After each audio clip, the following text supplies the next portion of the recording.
What's going on, y'all? Straight to the point, sports and entertainment. Let's jump right into this, all right? Now, as you know, we're still awaiting the results for the MRI for Joel Embiid after suffering yet another injury to the knee in which he had already had soreness on when Jonathan Kuminga had fell on his leg when they played against the Warriors. Now, in that game, you had already seen that Joel Embiid was clearly not himself. The way that he was moving and everything, because although Joel Embiid has missed games, he's also been known to play in pain or during injuries, which, I commend him for. But having said all of that, this is what needs to be said, okay? We have to look at the future. And in all likelihood, with Joel Embiid as our main star, we're not winning a championship. Hell, we're not even going to get out of the second round, if you really want to be honest. Because it's what I've said time and time again. Joel Embiid, he plays really good in the regular season, except when he's ducking Joker.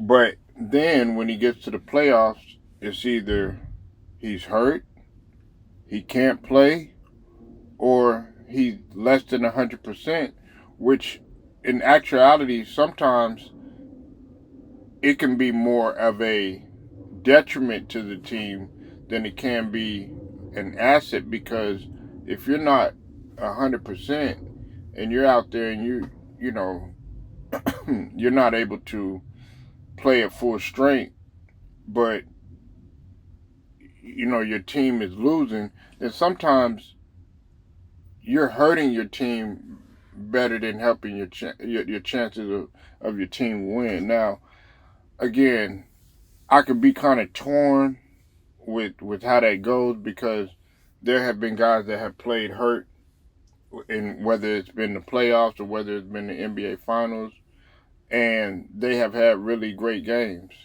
Like the one that stands out in my mind is when Isaiah played on pretty much a broken ankle and still was able to try to help his team, to help the Pistons win. Or when Kobe was playing with countless of injuries, but the one that stands out in my mind the most is when he tied his finger up together and still went out there and played pretty damn good too. But then also there have been times when guys go out there and they play less than 100% and they end up hurting their team chances. Look, it's time to possibly think about moving on from Joel Embiid. Yesterday, to me, it was very sickening to watch Malika Andrews, Kendrick Perkins, Ramona Shelburne, and Mike Wilbon discussing something like the 65 game mandatory in order for you to be eligible to get the MVP. And if Joel is just thinking about the MVP, that shows you where his mind lies, right? You need to think about just getting your health at 100% and full strength before you think about an MVP. But what they were saying is that, they were having a discussion about, whether or not it's a little bit too stiff for them to have a 65 game mandatory in order for you to be eligible to play or to get the MVP.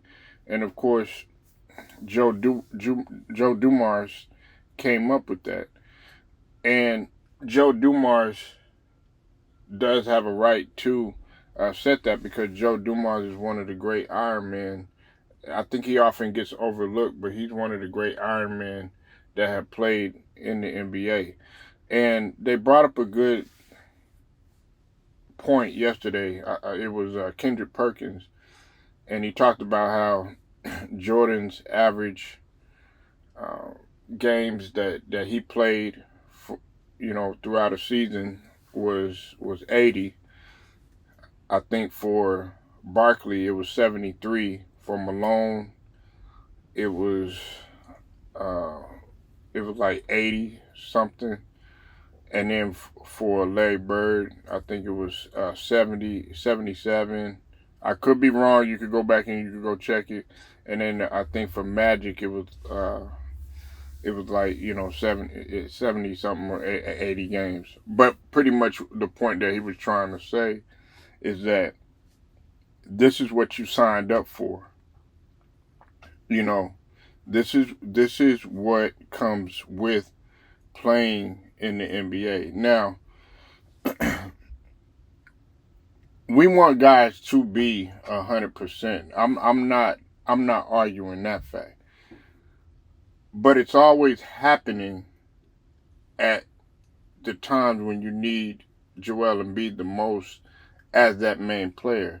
Another player that stands out in my mind and it prevented him from possibly winning a championship for his career, because Chris Paul is still playing, and it's Chris Paul that I was talking about.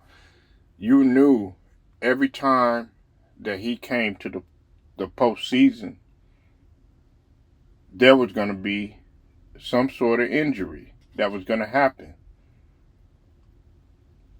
And that's been Joel Embiid's calling card. Everybody wants to talk about his calling card being his scoring. Everybody wants to talk about his calling card being about him making great moves in the post, and how brilliant of a scorer he is, how much more talented he's better than Jokic. And look, I got killed. Everybody, multiple guys in the LDBC were at my neck like I was crazy. Now they're starting to see what I'm talking about. You can't depend on Joel Embiid. And this is what I've said time and time again, and it's what I said when I was comparing Jokic to Embiid. You could depend on Jokic, especially when it comes to the postseason. You can't depend on Joel Embiid in that regards. And that's why him being the main player and winning the championship as the main player is highly unlikely. Now look, we haven't gotten the results yet, as I'm speaking right now. So things could change. We're hoping for the best, but we're also preparing for the worst. And right now, preparing for the worst is meaning that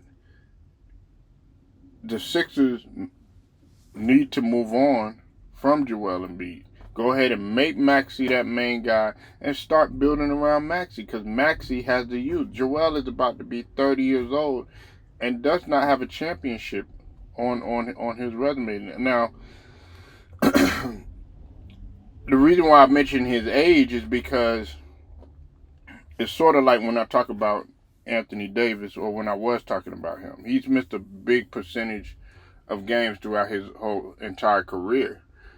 But the more injuries that you get, the more wear and tear that you're putting on your body in terms, on top of the wear and tear that you're doing on a daily basis. Because, you could work out and you could, run and train and do all that other stuff, but that's still wear and tear on your body regardless. He's 30 years old. Okay? He's 30 years old. I don't see his window is closing. if it's not already closed, for us winning the championship with Embiid. I feel like our chances, if we bring somebody over and pair that guy with Maxey that can do more and is more durable, our chances will be greater, because we can't win. We've already shown that we can't win with Embiid, and he's becoming the Achilles heel. So that's my take on it. I feel like our future should not be reliant on a guy like Joel Embiid. Like I've said time and time again, Maxey should be that main guy, and he is the one that's going to possibly lead us to where we can go. Because to me, Maxey has the most heart. Now, Maxey is hurt too, but he rarely misses game, and he has to really be hurt in order for Maxey to sit out. And the difference that separates between them or them two in terms of their play is that Maxey is durable. And he's dependable, and he's always available in the playoffs. So, y'all let me know what you think. This is how I feel. I want to hear from you guys. Make sure you like the video, share it, subscribe, and hit them notifications too. Until then, it's straight Sixers news as well as straight to the point sports and entertainment. I'll get at you later.